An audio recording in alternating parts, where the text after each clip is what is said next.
네, 오늘 하루의 주요 일정을 소개하는 보도국 AMPM입니다. 2016년 5월 31일 화요일의 뉴스들을 미리 살펴보시죠. 오늘 오전에 일본군 위안부 피해자 지원을 위한 재단 설립의 전 단계로 재단 설립 준비위원회를 공식 발족합니다. 지난해 12월 28일 한일 양국이 위안부 합의에 이른 지 5개월 만에 합의 이행을 위한 첫 발걸음을 내딛게 됩니다. 재단 설립 준비위 위원장으로는 여성인 김태현 성신여대 명예교수가 내정됐습니다. 김 교수는 33년 동안 여성복지, 노인복지를 연구하고 관련 활동을 해온 전문가입니다.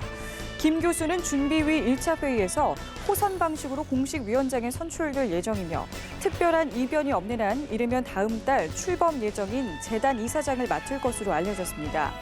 재단 설립 준비위는 향후 출범할 재단의 정관과 사업의 기본 계획, 사무 공간 확보 등의 임무를 수행할 예정인데요. 정부는 재단 설립 준비위를 징검다리로 삼아 다음 달 중으로 재단을 공식 발족한다는 계획입니다. 재단 설립 준비위는 오전 10시 1차 회의 직후 기자간담회를 열 예정입니다. 오전 10시 성폭행 논란에 휩싸인 개그맨 유상무 씨가 피의자 신분으로 경찰에 출두해 조사를 받습니다. 앞서 조사를 받은 피해자 A씨는 최초 신고대로 성폭행을 당할 뻔했다고 주장을 하고 있어 이날 유 씨의 진술에 관심이 쏠리고 있습니다. 서울 강남경찰서는 사건 발생 이틀 후인 지난 20일 먼저 피해자 A씨를 1차 조사했습니다. A씨는 최초 신고 내용처럼 연인 사이가 아닌 유 씨로부터 원치 않은 성관계를 당할 뻔했다는 취지로 진술한 것으로 알려졌습니다. 사고 접수 당시 유 씨는 강남구 한 모텔에서 20대 여성 A씨를 성폭행하려다 미수에 그친 혐의로 불구속 입건됐습니다.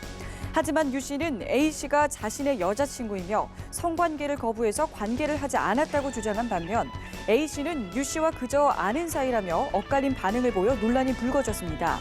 또 A씨는 최초 신고 후 5시간 30분이 지나 경찰에 신고를 취소하겠다는 의사를 밝혔다가 몇 시간 후에는 신고 취소를 다시 취소하기도 했습니다. 경찰은 현장 인근 CCTV를 분석한 결과 이들이 모텔에 함께 들어갈 때는 별다른 강제력 행사가 없었다고 밝힌 바 있습니다. 이들의 진실 게임이 과연 어떤 결말을 맺게 될지 주목됩니다.